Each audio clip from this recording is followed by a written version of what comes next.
ಎಲ್ಲ ಕಾನೂನು ಪ್ರಿಯರಿಗೂ JVS ಲಾ ಚಾನಲ್ಗೆ ಸ್ವಾಗತ ಸುಸ್ವಾಗತ. ನಾನು ನಿಮ್ಮ ಜಾನಕಿ. ಇವತ್ತು ನಾನು ಪಬ್ಲಿಕ್ ಇಂಟರ್ನ್ಯಾಷನಲ್ ಲಾ ಅಲ್ಲಿ ಬರುವಂತಹ ಎಕ್ಸ್ಟ್ರಾಡಿಷನ್ ಅನ್ನೋ ಒಂದು ಚಾಪ್ಟರ್ನ ಕವರ್ ಮಾಡ್ತಿದ್ದೀನಿ. ಫಸ್ಟ್ ಆಫ್ ಆಲ್, ಎಕ್ಸ್ಟ್ರಾಡಿಷನ್ ಅಂತಂದರೆ ಕನ್ನಡದಲ್ಲಿ ಏನಂತಾರಪ್ಪ ಅಂತಂದರೆ ಪ್ರತ್ಯಾರ್ಪಣೆ ಅಂತ ಕರೀತಾರೆ. ಎಕ್ಸ್ಟ್ರಾಡಿಷನ್ ಅಂದರೆ ಏನು? ಯಾವುದೇ ಒಂದು ವ್ಯಕ್ತಿ ನಮ್ಮ ದೇಶದಲ್ಲಿ ಯಾವುದೇ ಒಂದು ಕ್ರೈಮ್ ಮಾಡಿ ಬೇರೆ ದೇಶಕ್ಕೆ ಓಡೋಗ್ಬಿಟ್ಟಿರ್ತಾನೆ, ಆ ವ್ಯಕ್ತಿನ ವಾಪಸ್ ನಮ್ಮ ದೇಶಕ್ಕೆ ಕರ್ಕೊಂಡು ಬರೋದಕ್ಕೆ ಏನಂತೀವಿ? ಎಕ್ಸ್ಟ್ರಾಡಿಷನ್ ಅಂತ ಹೇಳ್ತೀವಿ. ನಮ್ಗೆಲ್ರಿಗೂ ಗೊತ್ತು, ಯಾರೇ ಒಬ್ಬರು ನಮ್ಮ ದೇಶದಲ್ಲಿ ಕ್ರೈಮ್ ಮಾಡಿದ್ರೆ, ಯಾವುದೇ ಒಂದು ಅಫೆನ್ಸ್ ಮಾಡಿದ್ರೆ, ಅವರು ನಮ್ಮ ಜ್ಯೂರಿಸ್ಡಿಕ್ಷನಲ್ಲಿ ಇತ್ತು ಅಂತಂದರೆ ನಮ್ಮ ದೇಶಕ್ಕೆ ಏನಿದೆ, ಎಲ್ಲ ಅಧಿಕಾರ ಇದೆ ಆ ವ್ಯಕ್ತಿನ ಪನಿಷ್ ಮಾಡೋದಕ್ಕೆ. ಆದರೆ ಅದೇ ವ್ಯಕ್ತಿ ಬೇರೆ ದೇಶಕ್ಕೆ ಓಡೋಗ್ಬಿಟ್ಟ ಅಂದರೆ ಆ ಜ್ಯೂರಿಸ್ಡಿಕ್ಷನ್ ನಮಗೆ ಇರೋದಿಲ್ಲ ಅವನ್ನ ಪನಿಷ್ ಮಾಡೋದಕ್ಕೆ. ಆಗ ಏನು ಮಾಡ್ತಾರೆ ಅಂತಂದರೆ ಆ ವ್ಯಕ್ತಿನ ಎಕ್ಸ್ಟ್ರಾಡಿಟ್ ಮಾಡ್ಕೊತಾರೆ. ಅಂದರೆ ಆ ದೇಶದಿಂದ ನಮ್ಮ ದೇಶಕ್ಕೆ ಎಕ್ಸ್ಟ್ರಾಡಿಟ್ ಮಾಡಿಕೊಂಡು ಆದಮೇಲೆ ಅವನ್ನ ಪ್ರಾಸಿಕ್ಯೂಟ್ ಮಾಡ್ತಾರೆ. ಇದಕ್ಕೆ ನಾವೇನಂತೀವಿ? ಎಕ್ಸ್ಟ್ರಾಡಿಷನ್ ಅಂತ ಹೇಳ್ತೀವಿ. ಈ ಎಕ್ಸ್ಟ್ರಾಡಿಷನ್ ಅನ್ನೋದಕ್ಕೆ ಅಂತಲೇ ಒಂದು ಆ್ಯಕ್ಟ್ ಇದೆ, ಎಕ್ಸ್ಟ್ರಾಡಿಷನ್ ಆ್ಯಕ್ಟ್ 1962 ಅಂತ. ಈ ಆ್ಯಕ್ಟಲ್ಲಿ ಇದ್ರ ಬಗ್ಗೆ ಯಾವ ಥರದ ಎಕ್ಸ್ಟ್ರಾಡಿಷನ್ ಮಾಡ್ಕೋಬೋದು, ಏನೆಲ್ಲ ರೂಲ್ಸ್ ಇದೆ ಅಂತ ಕೊಟ್ಟಿದ್ದಾರೆ. ಅದರಲ್ಲಿ ಸೆಕ್ಷನ್ 2D ಎಕ್ಸ್ಟ್ರಾಡಿಷನ್ ಆ್ಯಕ್ಟ್ 1962 ಅಲ್ಲಿ ಏನು ಕೊಟ್ಟಿದ್ದಾರೆ ಅಂತಂದರೆ ಎಕ್ಸ್ಟ್ರಾಡಿಷನ್ ಟ್ರೀಟೀಸ್ ಬಗ್ಗೆ ಹೇಳಿದ್ದಾರೆ. ಆಮೇಲೆ ಸೆಕ್ಷನ್ 2C ಅಲ್ಲಿ ಏನು ಹೇಳಿದ್ದಾರೆ ಅಂತಂದರೆ ಎಕ್ಸ್ಟ್ರಾಡಿಷನ್ ಅಫೆನ್ಸಸ್ಗಳು ಯಾವ್ಯಾವು ಅಂತ ಸೆಕ್ಷನ್ 2C ಅಲ್ಲಿ ಹೇಳಿದ್ದಾರೆ. ಓಕೆ, ಇದೆಲ್ಲ ಆಯಿತು, ಎಕ್ಸ್ಟ್ರಾಡಿಷನ್ ಆಯಿತು. ಎಕ್ಸ್ಟ್ರಾಡಿಷನ್ ಅಂತಂದರೆ ಒಂದು ಎಕ್ಸಾಂಪಲ್ ಕೊಟ್ಟರೆ ಇನ್ನೂ ಈಸಿಯಾಗಿ ತಿಳ್ಕೊಬೋದು ಅಂತ ಅಂದರೆ, ಒಂದು ಎ ಅನ್ನೋ ಒಂದು ದೇಶ ಇರುತ್ತೆ. ಆ ದೇಶದಲ್ಲಿ ಒಂದು XYZ ಅನ್ನೋ ವ್ಯಕ್ತಿ ಏನು ಮಾಡ್ತಾನೆ, ಯಾವುದೇ ಒಂದು ಕ್ರೈಮ್ ಮಾಡಿಬಿಟ್ಟಿರ್ತಾನೆ, ಯಾವುದೋ ಒಂದು ಕ್ರೈಮ್ ಮಾಡಿಬಿಟ್ಟು ಏನು ಮಾಡ್ತಾನೆ, ಈಗ ನಾನು ಇಲ್ಲೇ ಇದ್ರೆ ಸಿಕ್ಕಾಕೊಳ್ತೀನಪ್ಪ ಅಂತಂದು ಬೇರೆ ದೇಶಕ್ಕೆ ಎಸ್ಕೇಪ್ ಆಗಿಬಿಡ್ತಾನೆ, ಅಥವಾ ಓಡೋಗ್ಬಿಡ್ತಾನೆ, ಎಸ್ಕೇಪ್ ಆಗ್ತಾನೆ, ಏನೋ ಒಂದು ಆಗ್ತಾನೆ. ಆದಮೇಲೆ ಏನು ಮಾಡ್ತಾರೆ, ಆ ಎ ಅನ್ನೋ ದೇಶ ಏನಿದೆಯಲ್ಲ ಅದು B ಅನ್ನೋ ದೇಶಕ್ಕೆ ಹೇಳುತ್ತೆ, ಇಲ್ಲ ಈ ಥರದ ವ್ಯಕ್ತಿ ಒಂದು ಕ್ರೈಮ್ ಮಾಡಿ ನಿಮ್ಮ ದೇಶಕ್ಕೆ ಓಡ್ ಬಂದ್ಬಿಟ್ಟಿದ್ದಾನೆ ಅಥವಾ ಎಸ್ಕೇಪ್ ಆಗಿಬಿಟ್ಟಿದ್ದಾನೆ, ನೀವು ಆ ವ್ಯಕ್ತಿನ ನಮ್ಮನ್ನು ವಾಪಸ್ ಕೊಟ್ಬಿಡಿ, ನಾವು ಅವನ ಮೇಲೆ ಪ್ರಾಸಿಕ್ಯೂಟ್ ಮಾಡಿ ಟ್ರಯಲ್ ಮಾಡಿ ಅವನ್ನ ಪನಿಷ್ ಮಾಡ್ತೀವಿ ಅಂತ ಹೇಳ್ತಾರೆ. ಆಗ ಅದೇನು B ಅನ್ನೋ ಕಂಟ್ರಿ ಇರುತ್ತಲ್ಲ, ಆ ಕಂಟ್ರಿದವರು ಇವರನ್ನ, ಆ ವ್ಯಕ್ತಿನ ಇವ್ರು ಬಿಟ್ಕೊಟ್ಬಿಟ್ರೆ ಅದನ್ನು ಎಕ್ಸ್ಟ್ರಾಡಿಷನ್ ಅಂತ ಹೇಳ್ತೀವಿ. ಕ್ಲಿಯರ್ ಆಯ್ತಲ್ಲ? ಓಕೆ, ಇದ್ರ ಆಬ್ಜೆಕ್ಟಿವ್ ಏನು, ಅಥವಾ ಇದು ಯಾಕೆ ಮಾಡ್ಬೇಕು ನಾವು ಎಕ್ಸ್ಟ್ರಾಡಿಷನ್ನು ಅಂತ ಹೇಳ್ಬೇಕಂತಂದರೆ, ಎರಡು ದೇಶಗಳ ನಡುವೆ ಪೀಸನ್ನು ಮೇಂಟೈನ್ ಮಾಡೋದಕ್ಕೆ, ಮತ್ತು ಎರಡು ದೇಶಗಳ ನಡುವೆ ಲಾ ಆ್ಯಂಡ್ ಆರ್ಡರ್ನ ಮೇಂಟೈನ್ ಮಾಡೋದಕ್ಕೆ ಮಾಡ್ತಾರೆ. ಅದರಲ್ಲಿ ಏನಾಗುತ್ತೆ ಅಂತಂದರೆ ಅಪರಾಧಿಗಳನ್ನು ಶಿಕ್ಷಿಸೋದಕ್ಕಂತಾನೆ ಎಕ್ಸ್ಟ್ರಾಡಿಷನ್ ಇರೋದು. ಇಲ್ಲಾಂದರೆ ಏನು ಮಾಡಿಬಿಡ್ತಿದ್ರು ಅಂತಂದರೆ, ಒಂದು ದೇಶದಲ್ಲಿ ಯಾವುದೋ ಒಂದು ಕ್ರೈಮ್ ಮಾಡಿಬಿಟ್ಟು ಬೇರೆ ದೇಶಕ್ಕೆ ಹಾರೋಗ್ಬಿಡ್ತಿದ್ರು. ಆಮೇಲೆ ಅವ್ರನ್ನ ಪನಿಷ್ ಮಾಡೋದಕ್ಕೂ ನಮ್ಮ ಹತ್ರ ಏನೂ ಇರ್ತಿರ್ಲಿಲ್ಲ, ಯಾಕಂದರೆ ಅವ್ನು ಬೇರೆ ದೇಶಕ್ಕೆ ಹೋಗಿದ್ದಾನೆ, ನಮ್ಮ ಜ್ಯೂರಿಸ್ಡಿಕ್ಷನಲ್ಲಿ ಇಲ್ಲ ಅವನು ಅಂತಂದು ಬಿಟ್ಬಿಡ್ಬೋದಿತ್ತು. ಆದರೆ ಎಕ್ಸ್ಟ್ರಾಡಿಷನ್ ಬಂದಮೇಲೆ ಏನಾಗುತ್ತೆ ಅಂತಂದರೆ, ಎಕ್ಸ್ಟ್ರಾಡಿಷನ್ ಆಯಿತು ಅಂದರೆ ಆ ವ್ಯಕ್ತಿನ ನಮ್ಮ ದೇಶಕ್ಕೆ ಕರ್ಕೊಂಡು ಬಂದು ಪನಿಷ್ ಮಾಡ್ಬೋದು. ಯಾವುದೇ ವ್ಯಕ್ತಿನ ಎಕ್ಸ್ಟ್ರಾಡಿಟ್ ಮಾಡ್ಕೋಬೇಕಾದ್ರೆ ಅದರದ್ದೇ ಅದೊಂದು ರೂಲ್ಸ್ ಇರುತ್ತೆ, ರೆಗ್ಯುಲೇಷನ್ಸ್ ಇರುತ್ತೆ. ಸೊ ಯಾವ್ಯಾವ ರೂಲ್ಸನ್ನು ನಾವು ಫಾಲೋ ಮಾಡಬೇಕು ಅಂತ ನೋಡೋಣ. ಫಸ್ಟ್, ಬಯಲ್ಯಾಟ್ರಲ್ ಟ್ರೀಟಿ ಆಗಿರಬೇಕು. ಎರಡೂ ದೇಶಗಳ ನಡುವೆ ಒಂದು ಟ್ರೀಟಿ ಅಂತ ಆಗಿರಬೇಕು. ಟ್ರೀಟಿ ಅಂದರೆ ಒಪ್ಪಂದ.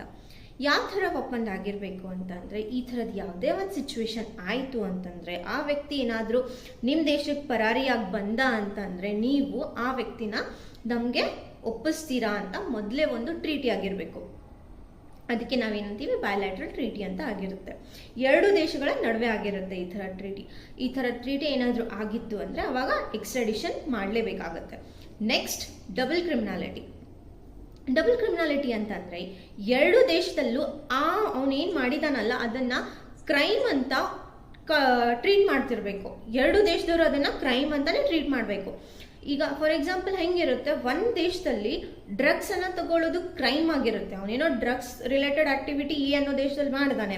ಆದರೆ B ಅನ್ನೋ ದೇಶದಲ್ಲಿ ಡ್ರಗ್ಸ್ ಅನ್ನೋದೇನಿದೆಯಲ್ಲ, ತಗೊಳ್ಳೋದು ಅಥವಾ ಮಾರೋದು ಏನೇ ಆಗಿರಲಿ ಅದನ್ನು ಕ್ರೈಮ್ ಅಂತ ಅವ್ರು ಕನ್ಸಿಡರೇ ಮಾಡಲ್ಲ.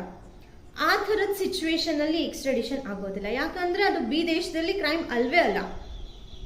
ಸೊ ಹಾಗಿರುವಂಥ ಸಿಚುವೇಶನ್ನಲ್ಲಿ ಎಕ್ಸ್ಟ್ರಾಡಿಷನ್ ಆಗಲ್ಲ. ಬಟ್ ಎರಡೂ ದೇಶದಲ್ಲೂ ಅದು ಕ್ರೈಮ್ ಏನಾದರೂ ಇತ್ತು ಅಂತಂದರೆ ಆಗ ಎಕ್ಸ್ಟ್ರಾಡಿಷನ್ ಮಾಡಲೇಬೇಕು ಅವರು. Next, proper sufficient and Prima ಫೇಸಿ evidence ಆಗಿರಬೇಕು ಅವನ ವಿರುದ್ಧ. ಅಂತಂದರೆ ಪಕ್ಕ ಪ್ರೈಮಾ ಫೇಸಿ ಎವಿಡೆನ್ಸ್ ಕಾಣ್ತಿರ್ಬೇಕು, ಇವನೇ ಮಾಡಿದಾನೆ, ಇದೇನು ಕ್ರೈಮ್ ಮಾಡಿದಾನಲ್ಲ ಇದು ಇವನೇ ಅಂತ ಪ್ರೈಮಾ ಫೇಸಿ ಎವಿಡೆನ್ಸ್ ಏನಾದರೂ ಇತ್ತಂದರೆ ಆ ಟೈಮಲ್ಲಿ ಅವ್ರು ಎಕ್ಸ್ಟ್ರಾಡಿಷನ್ ಮಾಡಲೇಬೇಕಾಗತ್ತೆ. Next, rule of speciality. Rule of speciality ಅಂತ ಅಂದರೆ ಏನು ಅಂತಂದರೆ, ಈಗ ಯಾವುದೋ ಒಂದು ವ್ಯಕ್ತಿನ ನಾವು ಎಕ್ಸ್ಟ್ರಾಡಿಟ್ ಮಾಡ್ಕೊತೀವಿ ಏನಂತ ಹೇಳಿ, ಫಾರ್ ಎಕ್ಸಾಂಪಲ್ ಯಾವುದೋ ಒಂದು ಅಫೆನ್ಸ್ ಹೇಳಿರ್ತೀವಿ, ಇವನು ಈ ಅಫೆನ್ಸ್ ಮಾಡಿದ್ದಾನೆ, ಫಾರ್ ಎಕ್ಸಾಂಪಲ್ ಮರ್ಡರ್ ಮಾಡಿದ್ದಾನೆ, ಅದಕ್ಕೆ ನೀವು ಅವನ್ನ ಎಕ್ಸ್ಟ್ರಾಡಿಟ್ ಮಾಡಿ ಅಂತ ಹೇಳ್ತೀವಿ. ಬಟ್ ಇಲ್ಲಿ ಬಂದಮೇಲೆ ಅವನ ಮೇಲೆ ಇಲ್ಲದೆ ಸಲ್ಲದೆ ಇರೋದು ಎಲ್ಲ ಅಪರಾಧಗಳನ್ನು ಹಾಕಿ ನಾವು ಅವನ್ನ ಪನಿಷ್ ಮಾಡೋಕ್ಕೆ ಆಗಲ್ಲ. ನಾವು ಏನು ಅವ್ರಿಗೆ ಹೇಳಿ ವಾಪಸ್ ತೊಗೊಂಡು ಬಂದು ಎಕ್ಸ್ಟ್ರಾಡಿಟ್ ಮಾಡ್ಕೊಂಡಿರ್ತೀವೋ ಅಷ್ಟೇ ಕ್ರೈಮ್ಗೋಸ್ಕರ ಅವನ್ನ ಪನಿಷ್ ಮಾಡ್ಬೋದು. ಸುಮ್ಮನೆ ಅವನ ಮೇಲೆ ಇಲ್ಲದೆ ಸಲ್ಲದೆ ಇರೋ ಎಲ್ಲ ಅಪರಾಧಗಳನ್ನು ಹಾಕಿ ಅವನಿಗೆ ಅದ್ರ ಮೇಲೆ ಸಿಗ್ಸೋಕೆ ಆಗಲ್ಲ. Okay, next, no extradition for political religious offences.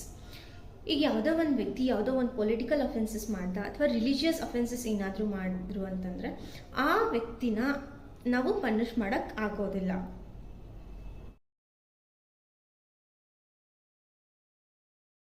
ಇಲ್ಲಿ ಬರುವಂಥ ಇಂಪಾರ್ಟೆಂಟ್ ಕೇಸಸ್ಗಳನ್ನು ನೋಡೋಣ. First, Meunier case.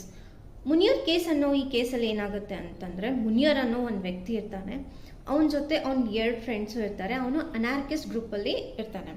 ಅವನೇನು ಮಾಡ್ತಾನೆ ಅಂತಂದರೆ ಪ್ಯಾರಿಸ್ ಕ್ಯಾಫೆಯಲ್ಲಿ ಮತ್ತು 2 ಬ್ಯಾರೆಟ್ಸ್ಗಳನ್ನು, ಪ್ಯಾರಿಸಿನ 2 ಬ್ಯಾರೆಟ್ಸ್ಗಳನ್ನು ಬಾಂಬ್ನಿಂದ ಹಾರಿಸ್ಬಿಡ್ತಾನೆ. ಬಾಂಬ್ ಬ್ಲಾಸ್ಟ್ ಮಾಡಿಬಿಡ್ತಾನೆ ಅವು 2 ಜಾಗಕ್ಕೂ. ಆಗ ಅದನ್ನೆಲ್ಲ ಮಾಡಿ ಏನು ಮಾಡ್ತಾನೆ, ಅವನು ಇಂಗ್ಲೆಂಡ್ಗೆ ಪರಾರಿ ಆಗ್ಬಿಡ್ತಾನೆ. ಅವ್ನು ಇಂಗ್ಲೆಂಡಿಗೆ ಪರಾರಿ ಆದಮೇಲೆ ಪ್ಯಾರಿಸ್ ದೇಶದವರು ಇಂಗ್ಲೆಂಡ್ ಗೌರ್ಮೆಂಟಿಗೆ ಅಂದರೆ ಬ್ರಿಟಿಷ್ ಗೌರ್ಮೆಂಟಿಗೆ ಏನು ಮಾಡುತ್ತೆ ಅಂತಂದರೆ ಒಂದು ರಿಕ್ವೆಸ್ಟ್ ಮಾಡ್ಕೊಳ್ಳುತ್ತೆ, ನೀವು ಆ ವ್ಯಕ್ತಿನ ನಮ್ಮನ್ನು ಎಕ್ಸ್ಟ್ರಾಡಿಟ್ ಮಾಡಿಬಿಡಿ, ಅವನು ನಮ್ಮ ದೇಶದಲ್ಲಿ ಈ ಥರ ಬಾಂಬ್ ಬ್ಲಾಸ್ಟ್ ಮಾಡಿದ್ದಾನೆ, ಆ ವ್ಯಕ್ತಿನ ನೀವು ನಮ್ಮ ದೇಶಕ್ಕೆ ವಾಪಸ್ ಕೊಟ್ಬಿಡಿ, ನಾವು ಅವನ ಮೇಲೆ ಪ್ರಾಸಿಕ್ಯೂಟ್ ಮಾಡಿ ಟ್ರಯಲ್ ಮಾಡಿ ಅವನ್ನ ಪನಿಷ್ ಮಾಡ್ತೀವಿ ಅಂತ ಹೇಳ್ತಾರೆ. ಆದರೆ ಇಂಗ್ಲೆಂಡ್ದವ್ರು ಏನು ಡಿಫೆಂಡ್ ಮಾಡ್ಕೊತಾರೆ ಅಂತಂದರೆ, ಇವನೇನು ಮುನಿಯರ್ ಅಂತ ಇದ್ದಾನಲ್ಲ, ಇವನು ಪೊಲಿಟಿಕಲ್ ಪರ್ಸನು, ಹಾಗಾಗಿ ಇವನು ಮಾಡಿದ್ದು ಪೊಲಿಟಿಕಲ್ ಅಫೆನ್ಸ್ ಅಂದರೆ ಪೊಲಿಟಿಕಲ್ ಪರ್ಸನ್ ಆಗಿರೋದ್ರಿಂದ ನಾವು ಇವನ್ನ ಎಕ್ಸ್ಟ್ರಾಡಿಟ್ ಮಾಡೋಕ್ಕೆ ಆಗೋದಿಲ್ಲ ಅಂತ ಹೇಳ್ತಾರೆ. ಆಗ ಇಂಟರ್ನ್ಯಾಷನಲ್ ಕೋರ್ಟ್ ಆಫ್ ಜಸ್ಟಿಸ್ದವ್ರು ಏನು ಹೇಳ್ತಾರೆ ಅಂತಂದರೆ, ಮುನಿಯರ್ ಒಬ್ಬ ಪೊಲಿಟಿಕಲ್ ಪರ್ಸನ್ ಒಪ್ಕೊತೀವಿ, ಆದರೆ ಅವ್ನು ಮಾಡಿರುವಂಥ ಕೃತ್ಯ ಪೊಲಿಟಿಕಲ್ ಅಫೆನ್ಸ್ ಅಲ್ಲ, ಅವನು ಮಾಡಿದ್ದು ಬಾಂಬ್ ಬ್ಲಾಸ್ಟು, ಅದು ಪೊಲಿಟಿಕಲ್ ಅಫೆನ್ಸಲ್ಲಿ ಬರೋದಿಲ್ಲ, ನೀವು ಅವನ್ನ ಎಕ್ಸ್ಟ್ರಾಡಿಟ್ ಮಾಡ್ಕೊಳ್ಳೇಬೇಕು ಅಂತಂದು ಆರ್ಡರ್. ನೆಕ್ಸ್ಟ್ ಕೇಸ್ ಬಂದ್ಬಿಟ್ಟು ಜಯಂತಿ ಧರ್ಮ ತೇಜ ವರ್ಸಸ್ ಸ್ಟೇಟ್. ಇಲ್ಲೇನಾಗುತ್ತೆ, ಜಯಂತಿ ಧರ್ಮ ತೇಜ ಅನ್ನೋ ಒಂದು ವ್ಯಕ್ತಿ ಇರ್ತಾನೆ, ಅವನೇನು ಮಾಡ್ತಾನೆ, ಕೋಟ್ಯಾಂತರ ರೂಪಾಯಿನ ಗಪ್ಲ ಮಾಡಿಬಿಟ್ಟು ಐವರಿ ಕೋಸ್ಟ್ಗೆ ಎಸ್ಕೇಪ್ ಆಗಿಬಿಡ್ತಾನೆ. ಆಗ ಇಂಡಿಯಾದವರು ಐವರಿ ಕೋಸ್ಟ್ ಅವ್ರನ್ನ ರಿಕ್ವೆಸ್ಟ್ ಮಾಡ್ಕೊತಾರೆ, ನಮಗೆ ಆ ವ್ಯಕ್ತಿನ ಎಕ್ಸ್ಟ್ರಾಡಿಟ್ ಮಾಡಿಕೊಡಿ, ಅವನು ನಮ್ಮ ದೇಶದಲ್ಲಿ ಈ ಥರದ್ದು ಬಂದು ಕ್ರೈಮ್ ಮಾಡಿದ್ದಾನೆ ಅಂತ. ಆಗ ಐವರಿ ಕೋಸ್ಟ್ ಅವರು ಏನು ಹೇಳ್ತಾರೆ ಅಂತಂದರೆ, ಇಲ್ಲ, ನಮ್ಮಿಬ್ಬರ ನಡುವೆ ಅಂದರೆ 2 ದೇಶಗಳ ನಡುವೆ ಬಯಲಾಟ್ರಲ್ ಟ್ರೀಟಿ ಆಗಿಲ್ಲ, ಯಾವುದೇ ತರಹದ ಒಪ್ಪಂದ ಆಗಿಲ್ಲ, ಹಾಗಿರೋ ಕಾರಣ ನಾವು ಅವನ್ನ ಎಕ್ಸ್ಟ್ರಾಡಿಟ್ ಮಾಡ್ಕೊಳ್ಳಲ್ಲ ಅಂತಂದು ಅವನ್ನ ಪ್ರೊಟೆಕ್ಟ್ ಮಾಡ್ಕೊತಾರೆ. ಆಗ ನಾವು ಇಂಡಿಯಾದವರು ಸುಮ್ಮನಾಗಿರ್ತಾರೆ. ನೆಕ್ಸ್ಟ್ ಏನಾಗುತ್ತೆ, ಸ್ವಲ್ಪ ದಿನಗಳ ನಂತರ ಏನು ವ್ಯಕ್ತಿ ಇರ್ತಾನಲ್ಲ ಅವನು ಇಂಗ್ಲೆಂಡ್ನಲ್ಲಿ ಕಾಣಿಸ್ಕೊತಾನೆ, ಅಂದರೆ ಅವನು ಮತ್ತೆ ಐವರಿ ಕೋಸ್ಟ್ ಬಿಟ್ಟು ಇಂಗ್ಲೆಂಡ್ಗೆ ಶಿಫ್ಟ್ ಆಗಿಬಿಟ್ಟಿರ್ತಾನೆ. ಆಗ ಇಂಡಿಯಾಗೆ ಮತ್ತೆ ಸುದ್ದಿ ಬಂದ್ಬಿಡುತ್ತೆ, ಅವನು ಈಗ ಐವರಿ ಕೋಸ್ಟಲ್ಲಿಲ್ಲ, ಇಂಗ್ಲೆಂಡ್ಗೆ ಮತ್ತೆ ಮರಳಿದ್ದಾನೆ ಅಥವಾ ಹೋಗಿದ್ದಾನೆ, ಎಸ್ಕೇಪ್ ಆಗಿದ್ದಾನೆ ಅಂತ. ಆಗ ಏನು ಮಾಡ್ತಾರೆ ಇಂಡಿಯಾದವರು ಅಂತಂದರೆ, ಇಂಗ್ಲೆಂಡ್ ಅಂತ ಬ್ರಿಟಿಷ್ ಗೌರ್ಮೆಂಟ್ ಹತ್ರ ಹೋಗಿ ಅವನ್ನ ಎಕ್ಸ್ಟ್ರಾಡಿಟ್ ಮಾಡ್ಕೊಳ್ಳಿ ಅಂತ ಹೇಳುತ್ತೆ. ಆಗ ಏನಿರುತ್ತೆ ಅಂದರೆ, ಅವನು ಇಂಗ್ಲೆಂಡ್ದವ್ರದ್ದು ಮತ್ತು ಇಂಡಿಯಾದವ್ರದ್ದು ಬಯಲಾಟ್ರಲ್ ಟ್ರೀಟಿ ಆಲ್ರೆಡಿ ಇರುತ್ತೆ, ಅವ್ರು ಮೊದಲೇ ಬಯಲಾಟ್ರಲ್ ಟ್ರೀಟಿ ಮಾಡ್ಕೊಂಡಿರೋದ್ರಿಂದ ಏನು ಮಾಡ್ತಾರೆ, ಅವನ್ನ ಎಕ್ಸ್ಟ್ರಾಡಿಟ್. ಇವತ್ತಿನ ವಿಡಿಯೋಲಿ ನಾವೆಲ್ಲರೂ ನೋಡಿದ್ವಿ ಎಕ್ಸ್ಟ್ರಾಡಿಷನ್ ಅಂದರೆ ಏನು, ಯಾರನ್ನ ಎಕ್ಸ್ಟ್ರಾಡಿಟ್ ಮಾಡ್ಕೋಬೋದು, ಯಾವ ಕಂಡೀಷನ್ನಲ್ಲಿ ಎಕ್ಸ್ಟ್ರಾಡಿಟ್ ಮಾಡ್ಕೋಬೋದು ಅಂತೆಲ್ಲ. ನೆಕ್ಸ್ಟ್ ವಿಡಿಯೋದಲ್ಲಿ ಎಕ್ಸ್ಟ್ರಾಡಿಟ್ ಮಾಡ್ಕೊಳ್ಳದೆ ಆಶ್ರಯನ ಕೊಟ್ಟರೆ ಏನಂತಾರೆ, ಅದನ್ನು ಯಾವ ಕಂಡೀಷನಲ್ಲಿ ಆಶ್ರಯ ಕೊಡ್ತಾರೆ, ಇದನ್ನೆಲ್ಲ ನೆಕ್ಸ್ಟ್ ವಿಡಿಯೋಲಿ ನೋಡೋಣ. ಇವತ್ತಿನ ವಿಡಿಯೋಲಿ ನಾನು ಯಾವುದಾದ್ರೂ ಉಚ್ಚಾರನ ಕರೆಕ್ಟಾಗಿ ಮಾಡಿರಲಿಲ್ಲ ಅಥವಾ ಯಾವುದೇ ಒಂದು ತಪ್ಪಾಗಿತ್ತು ಅಂದರೆ ಪ್ಲೀಸ್ ಕ್ಷಮಿಸ್ಬಿಡಿ. ನಮ್ಮ ಬಿಜಾಪುರ ಲ್ಯಾಂಗ್ವೇಜಲ್ಲಿ ಹೇಳ್ತಾರಲ್ಲ, ಹೊಟ್ಟೆಗೆ ಹಾಕೊಂಡ್ಬಿಡ್ರಿ. ನೆಕ್ಸ್ಟ್ ನಿಮ್ದೇನೋ ಹೊಸದಾಗಿ ಕಲಿತಿದ್ದೀನಿ ಅಂತ ಅಂದ್ಕೊಂಡು ಕ್ಷಮಿಸ್ಬಿಡಿ. ಆಮೇಲೆ ನೆಕ್ಸ್ಟ್ ಮಾಡೋ ಎಲ್ಲ ವೀಡಿಯೋಸ್ಗಳಿಗೂ ಸಪೋರ್ಟ್